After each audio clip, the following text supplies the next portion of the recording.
Welcome to another episode of Living with Purpose.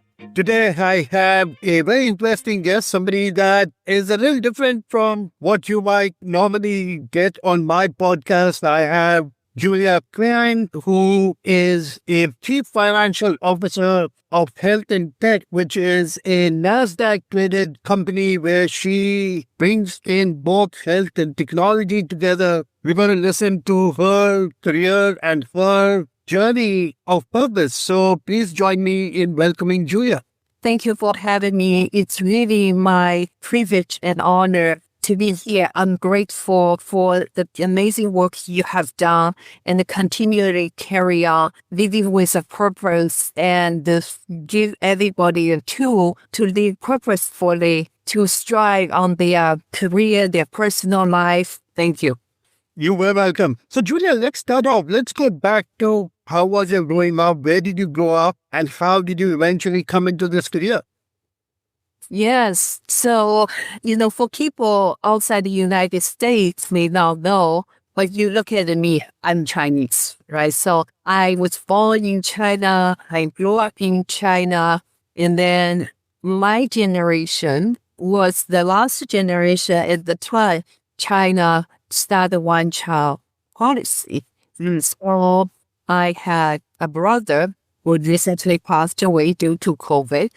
And so at the time, my parents told me I was an accident because I was not supposed to be born. And I was the last one in the generation only had one child. And then at the time, China just finished the Cultural Revolution. And in the Asian culture, the boy is prestigious in the family. And the goal is at least desired. So, and the goals women are told, your sole purpose is grow up, married to a rich family, and to be a good wife, stay at the home, take care of the kids. That was the culture and the background in the time in China. So, I went to the college, and my mom be always telling me, as a daughter, lady, and the woman, you have to think about marry out to a good family. So that's pretty much at the time that people look at that. So then I grew up as single parent. My mom raised me by herself in very terrible condition. And I remember we had to go grocery and the end of the market closed. And that time it's pretty much open market. The reason is the time everything is about to throw out. So then we can get the berry to living in the way, have a food in the mouth. So that is how I look at my childhood. There's always a voice telling me, no, you can do this. You don't need to marry somebody to get rich to have a good life. You can do it for yourself. And don't ever give up. That's your dream. And the liberty, the freedom, that's always my inner voice in the core. Then I went on to college. I was the top in the class. I went to China Accounting and Finance University of Shanghai, which our economic prime minister was graduated. And I got my education. And at the time, my mom could not support me for a longer time the education. I accelerated. And I got graduated. So in the school, my background is financial accounting. And at the time, I chose the Western financial accounting. I did not have much choice. I'm thinking about what is the best way. And then it's about the year 2000, the time we had started globalization. And many of U.S. top 500, top 100 companies into China start to open the office. That's how I decide, hey, I need to look for a job myself because I don't have a parents. I don't have the family there to open the door for me to have a stay-own the company. I started my career and then looking for a job myself. I took the CPA exam. I took the MBA and I joined the Whirlpool. I joined the Johnson & Johnson. And I was the youngest one in the Roman Hassan Chemical to be the regional business regional financial manager and oversee 12 countries in Asia Pac and before know it. And I moved to general roles in Asia. And I was hired by CEO in the Citibank Singapore for 6 years. I did, consumer banking, commercial banking, mortgage business, share margin financing. Then I was relocated to U.S. City, Singapore, to the global consumer banking strategy division. And that's about 2 or 3 years into it. And I joined Citi FinTech. That's where Citi started to move digital. And I worked for the CEO, Jonathan Lawson, the time, the region. I worked with Stephen Bird, the CEO of the consumer bank. And I worked for Jen Fraser. Now she is the current CEO of the Citigroup, which we're looking at how we digitally change how the banking operates. And then the fintech is really the way move forward innovation. So that's a little bit of my story, how I grew up from a country that goes this desire towards today. After Citi, I joined the Brewster Group, as a managing partner for investor relations. I brought 20 companies to public in the U.S., from Asia, from the U.S. domestic. I joined the health in tech, where I see its next frontier for innovation, for simplification, and I'm really enjoying it. Yeah, that's my story. So let me go back. So where did you grow up in China? In Shanghai or outside of Shanghai, in more rural environments? Talk a little bit about, you said you were raised by your mother. Talk a little bit about what your mother did and what she instilled in you. So I was born in Shanghai. Okay. But my parents both are Shanghainese. And then they worked in the time so-called advanced manufacturing company. And at the time of the Cultural Revolution, all these advanced manufacturing companies were all migrated to England. So eventually, my parents went to Guiyang. It is a very rural area. It's all in the mountain area. So they got separated, divorced, because then after the Cultural Revolution, and my father's side, it was used to work for the non-communism party. My mom's grandparents was the CCP Communism Party. So these two parties had major conflict. The other party, obviously, today we know, mainly go to Taiwan. So because of that background, they had to divorce. So, naturally, they look at the two kids, and obviously, this desire go to, the poor party. That was how that was decided in the time. I was maybe 6 years old or 7. I hardly remember this. All I know is I was sent together with mom to a rural area where it's really, you don't really have much of clean water or, anything is scarcity, everything is quota and it's planned for. And so that's where you grow up. To talk a little bit about what did your mother do there? What was she doing? And what were some of the lessons that she imparted to you?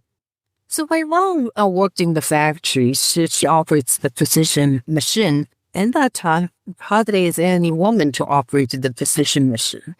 And she always telling me, a lot of time, if you put your mind, effort to it, and you can do it. And I grew up with quite a lot of different books, really living in the way of how I look at every individual. I like a biographic book. I look at how people succeed, and I look at how every part of the world seems different. That motivates me because when I was kids, parents' divorce is real in England. Right. So I did not have a friend because people look at me and say something wrong with me. So I grew up with a lot of different books in self-esteem book and whether it's talk about this, success story, whether it's talk about how people have either grow of themselves And I pretty much did that and also observed how everything around me. And I was pretty lonely child. I don't get to play with many friends. Right. They really look at me as like, hey, she has some problem.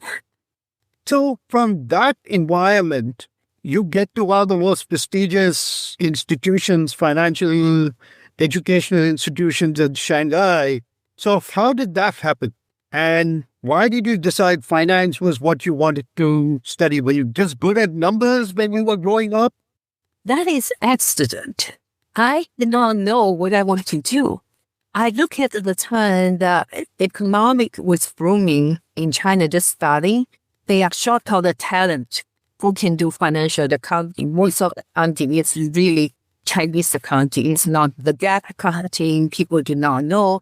So honestly, that was the job we make the highest pay in that time. Right? The family, we need money. I have to support my mom. I look at them like, hey, that's probably the most promised job I can get from the market, have a good pay, and I can support my family. I can support my mom. I can support my grandparents because, Chinese culture, almost the younger generation support older generation.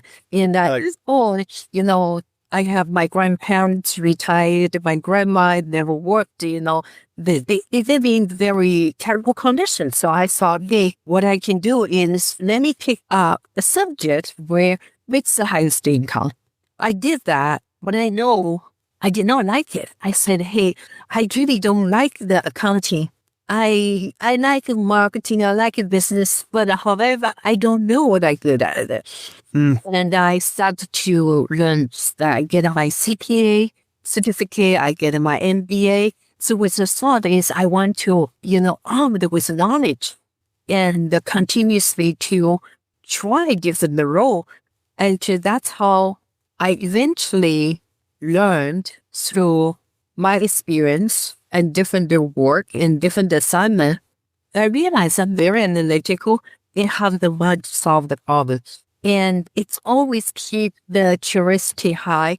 It's always try to figure out what I can solve, what I can help other people and help myself. So through the career, that's how I keep changing my job because I get bored and I learn everything. And I'm like, I get bored the moment I don't want to get up for the work. I think I'm bored. That's the moment I take a new challenge, look for a new job. Until I'm completely satisfied and put all my effort and brain to it, then I'm happy. So that drives me through all the career programs, I guess. That's such a wonderful way to kind of talk about it, right? I have actually changed disciplines every 10 years. And I just do something brand new because it then gives me the energy to restart and refresh myself. And this is just a great way, Julia, of you talking about how you can encourage people to not get frustrated in their work. Actually find purpose in what you're doing, reinvigorate yourself, and really come out and look at new things that you can do in your journey of coming out of rural China, going into Shanghai, then getting jobs in multinational companies that actually then get you to Singapore, working for a city, and then from city to New York, and now what you're doing. This is just a fantastic trajectory. So let's talk a little bit about what you're doing today and your life in this massive metropolitan that, of course, you came from a very large city also, Shanghai, which is much bigger than New York. Talk a little bit about how you arrived here, what you enjoy doing, what are you doing today, so that our listeners can get a better sense of who you are today. Yeah, thank you. Before I was sent by city, relocated by city Singapore, and I had amazing run in my career. I joined the city of Singapore, and I stayed there 6 years. And I was pretty multinational at the time. I lived in Australia, Japan, Korea, France, Malaysia, Thailand, because I was beating the ERP implementation project for General Office, and I did that for Rockland has later they acquired by Dow Chemical. So in order to fully implement the project, I was assigned to live in this different country and sit in the manufacturing floor. And by the time I joined the city, to me, it's a new challenge of how to help the banking sectors to be more nimble and to be technology enabled. So we did that. Citi was rated as the best foreign bank in the time of 2008, and after I joined in 2006. So with the experience and with the inspirational thoughts of, I get this, I can do that. The Citi US was looking for people in the global strategy division. That was just right after financial crisis, 2012. And then there's a mortgage business issues and Citi mortgage. And with my background, the experience in Asia, and I joined the US. And then in the Citi US 7 years, we look at the consumer bank, why it was as less profitable and scale down the branch and bring a lot of digital solution to the phone.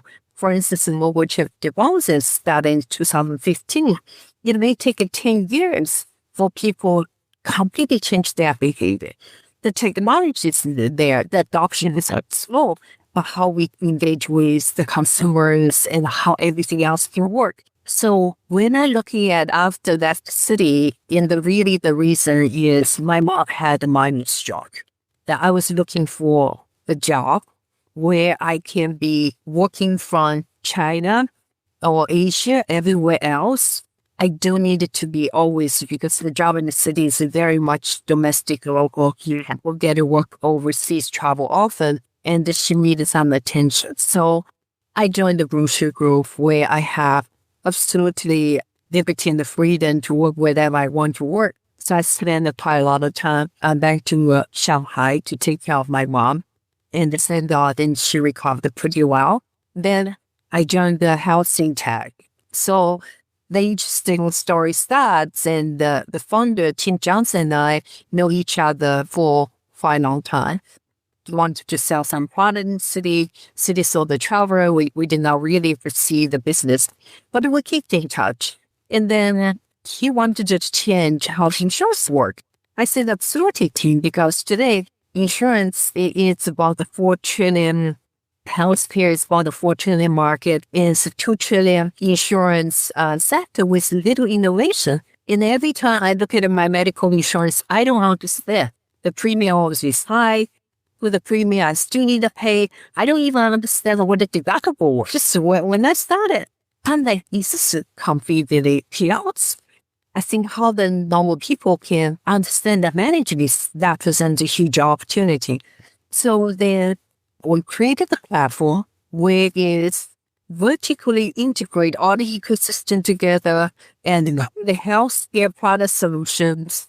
And as underwriter for the insurance company, everything bundled together just about 2 minutes. You can purchase a healthcare insurance product for the employees. So our focus customers, employers, small business owners, where they need the most of the help. So I joined with our giant housing tech, and at the time we only have the 5 employees. The company just starting to offer the digital solution. But we raised the pre-IQ funding. And then we went public in the December last year, and the Christmas Eve, we closed the offering. Now we are 73 employees, and the first quarter we had 8 million revenue, and we grew 56%, and we have 200% of pre-tax income growth. It's really exciting about what the solutions speak for itself, because the small business owner, they really need to look at for a solution for managing the healthcare. The broker, wanted the tool. They can code that things quickly. Let's use the technology. So this is great. So this is one a fascinating journey, and I hope that you're now, not bored with your job, and you're having fun with what you're doing, and that it gives you joy. So let's talk a little bit to the importance of purpose. So talk a little bit about why purpose is important to you, and how purpose, your why, has allowed you to overcome difficult times, which you have actually gone through quite a bit. The purpose of the living, it is very important, I think. Everybody have their inner calling, but find a purpose, live where there was a purpose. I always, in the most difficult time, I always live with my dream. So what is my dream? Why my dream keep me growing and going? So my dream is I want to have a liberty. I want to have a freedom. I want to choose, able to choose. That is the dream I have because number of the years, what I can choose, what I consider freedom, the liberty to change according with my circumstances. But as long as I keep that and never give up what you strive for, and that keep me going because I have to say there are difficult times, many, many difficult nights and think about, hey, why not just have an easy way out? Why not just take a shortcut? Why not just do that? But Never ever let that stops to sway you because the moment you exchange your freedom is the beginning of the end. That's also keep me going of looking at the freedom I can change the job, being keep what I would like to do and find a solution for the organization, find a solution for the people. Also, there are many difficult times. Nothing is perfect. But if you keep up your dream, keep going, eventually you will get to the place that's much, much better than where you start. Your life is a journey. absolutely, life is a journey, and finding one purpose is also a journey. That it is not something that you discover immediately, and nor do you keep the same purpose all the time. Just before we end, Julia, what do you do for fun?